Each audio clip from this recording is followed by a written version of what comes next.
చేసి రిటైర్ అయ్యాక నబార్డ్ సెలక్షన్ తోటి ఇక్కడ సీఈఓగా అపాయింట్మెంట్ జరిగింది. 1.5 years చేస్తున్నాను. సో యాక్చువల్గా ఈ వాలంటీర్స్ ఏంటంటే ఇది మీడియేషన్ గురించి నాకు అర్థమైపోయింది. ప్రతిదీ కోర్టుకు వెళ్ళకుండా మన కుల పెద్దలు ప్రతి దగ్గర. నేను యాక్చువల్గా I'm also native of Warangal, born brought up educated working in Warangal, total ఇక్కడ వరంగల్. కాకపోతే ఆంధ్ర బ్యాంక్ యొక్క పోస్టింగ్ వల్ల నేను దేశం అంతా తిరిగి వచ్చాను, మొత్తం దేశం నేను చేసింది. సో తిరిగి లాస్ట్కి ఇక్కడి నుంచి రిటైర్ అయ్యాక ఇక్కడికి వచ్చాను. ఈ అవకాశం నాకు DCCB ప్రొవైడ్ చేసింది. యాక్చువల్గా మన నార్మల్గా ఎలా ఉంటుందంటే, ఒకసారి మనం జిల్లా దాటిపోయినప్పుడు మన జిల్లా వాళ్ళు దొరికితే బాగుండు అనిపిస్తుంది, స్టేట్ దాటిపోయినప్పుడు స్టేట్ వాళ్ళంతా దొరికితే బాగుండు, అయితే తెలుగు వాడు అయితే చాలా అనిపిస్తుంది. సో కాబట్టి ఇక్కడంతా మా జిల్లా వాళ్ళు, నా జిల్లా వాళ్ళు ఉన్నారు కాబట్టి నేను ఆయన రిక్వెస్ట్ చేయడం జరిగింది, అందరినీ ఒకసారి మాట్లాడతాను సార్ అని చెప్పి. సరే, ఇంకా నాకంటే కూడా ఏజ్డ్ ఇంకా ఉండొచ్చు, ఇందులో ఉన్నారు కూడా. సో అదే గ్రేట్ గ్రేట్ రైట్. ఓకే, యాక్చువల్గా ఏంటంటే నేను ఒక మా వరంగల్ DCCB బ్యాంక్ గురించి ఒక 2 నిమిషాలు చెప్తాను. దయచేసి మీరు తప్పుగా అనుకోకండి ఇక్కడ బ్యాంకింగ్ గురించి చెప్తున్నారు ఏంటి అని. కానీ యాక్చువల్గా ఏంటంటే ఒక అవకాశం దొరికింది. ఇంతమంది ఐ థింక్ 200+ ఉన్నారు జనాలు. This is the capacity of 230. Almost fill అయినాయి. 200 మంది నాకు ఒక దగ్గర వివిధ జిల్లాల నుంచి వచ్చిన వాలంటీర్స్, కమ్యూనిటీ లీడర్స్ ఇక్కడ ఉన్నారు కాబట్టి ఒకసారి 2 నిమిషాలు నా బ్యాంకు గురించి చెప్పుకునే అవకాశం ఇవ్వండి ప్లీజ్. ఇది 108 సంవత్సరాలుగా చరిత్ర గల బ్యాంక్. ఇది DCC బ్యాంకు కొత్త కాదు. ఇది మనకు 32 బ్రాంచెస్ ఉన్నాయి, 70 ప్యాక్స్ సొసైటీలు ఉన్నాయి మన పాత జిల్లాలో, పూర్వ వరంగల్ జిల్లాలో. ఈ అన్నిటికీ మా సర్వీసెస్ ఉంటాయి. 108 ఏళ్ళ చరిత్ర గల బ్యాంక్ ఇది. ఇది కొత్తగా వచ్చిన బ్యాంక్ కాదు. కాకపోతే మార్కెట్లో మీకు ప్రైవేట్ బ్యాంకులు కనిపిస్తుంటాయి. ఇదే పేరుతో కూడా ఇంకొక 2 బ్యాంకులు ఉన్నాయి. DCB అన్నారు, మనము DCCB. అది కాస్త కన్ఫ్యూజ్ కాకండి. ఇది state owned bank, state government యొక్క స్టేక్ హోల్డర్ దీంట్లో ఉంటుంది కాబట్టి ఇది state guaranteed bank almost. So and farmers ఉద్దేశించి పెట్టిన బ్యాంక్ ఇది, ఫార్మర్స్ను ఉద్దేశించి. Not only crop loan. ఈ మధ్య మనం ఆ పేపర్స్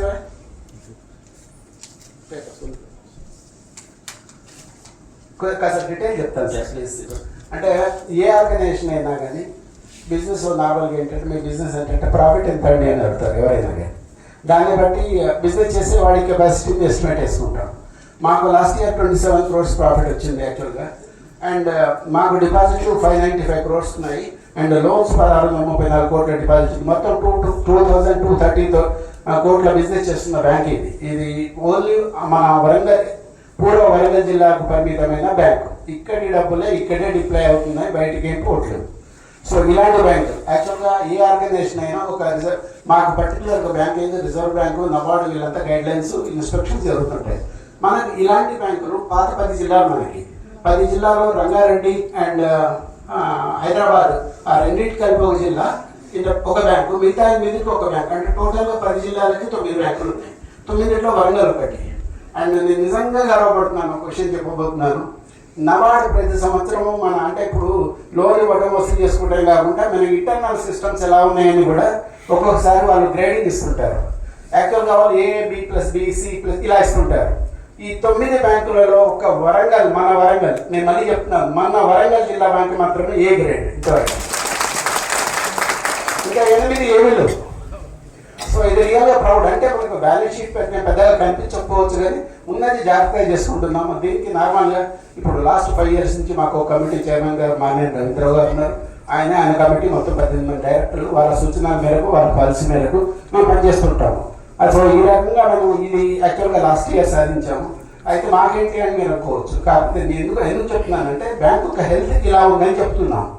నార్మల్గా ఇంకొకటి మీకేంటి, ఇందులో సీనియర్ సిటిజన్స్ చాలా మంది ఉన్నారు. ఇప్పుడు మీరు సార్లు కేసులు మా దగ్గర రాకండి, ప్రతిదీ మా దగ్గర రాకండి, కొట్లాడుకోకండి, మీరు పెద్ద మనిషి చెప్పినట్టు వినండి అనే ఉద్దేశంతో ఈ మన కమ్యూనిటీ వాలంటీర్స్ ప్రోగ్రామ్ పెట్టుకున్నాం. దాని ఉద్దేశం కూడా ఏంటంటే, ఇప్పుడు ఈ రోజుల్లో మనం అంత పేపర్లు కూడా చదువుతున్నాం. ఎక్కడ చదివినా, ఉదయం లేస్తే ఏ పేపర్ చూసినా కనీసం హత్యలు, ఆత్మహత్యలు, చంపుకోవడాలు,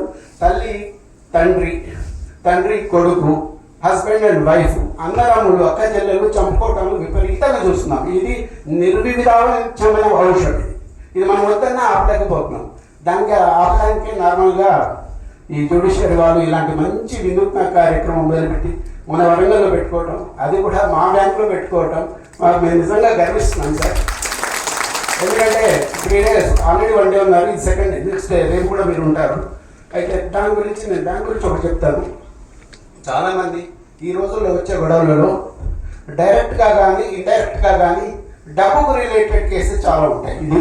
ఇది వాస్తవం అని అనుకుంటున్నాను. డబ్బు మూలం మీరు ఎన్ని చెప్పినా, నేను స్టేజ్ ఇంతకి ఎన్ని సూక్తులు చెప్పినా, థియరీ ఎంత వచ్చి తీసుకొచ్చి చెప్పినా, చివరికి ఇంటికి డబ్బు విషయంతో ఇంటికి వెళ్తారు.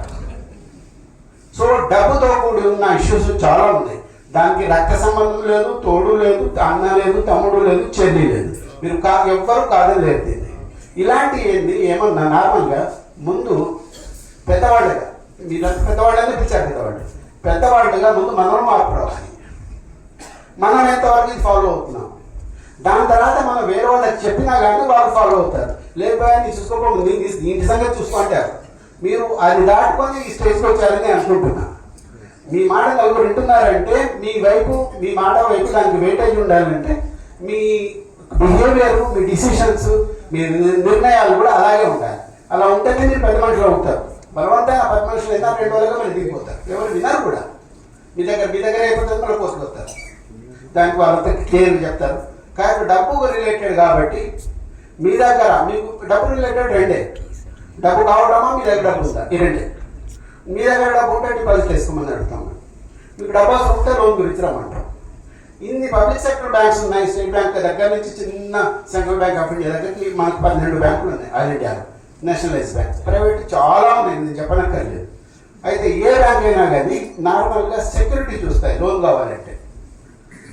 కావాలంటే సెక్యూరిటీ చూస్తాయి.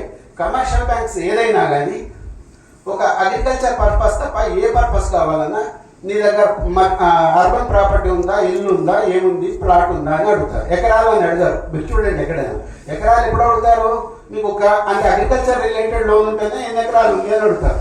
మిగతా వాటికి మీరు అప్రోచ్ కావచ్చు ఏ లోన్ కావాలన్నా. దానికి పిఎంజీపీ లోన్ ఇస్తున్నాం, పౌల్ట్రీ లోన్ ఇస్తున్నాం, బిజినెస్ లోన్స్ ఇస్తున్నాం, సెరికల్చర్కి ఇస్తున్నాము. వేరే పేర్లు వేరు, ఏదైనా అప్పు అది అంతే. అది పర్పస్ బట్టి అప్పు పేరు పెట్టుకుంటున్నాను. దానికి సంబంధించిన వడ్డీ ఒకటి. మీరు ఈ బ్యాంక్ అయినా కాదు, ఏ బ్యాంక్ అయినా మీరు నా దగ్గరికి రావాలని నేను చెప్పట్లేదు. ఏ బ్యాంక్ అయినా 2 నిమిషాలు గుర్తుపెట్టుకోండి. మనం లోన్ తీసుకునేటప్పుడు చెప్తాను.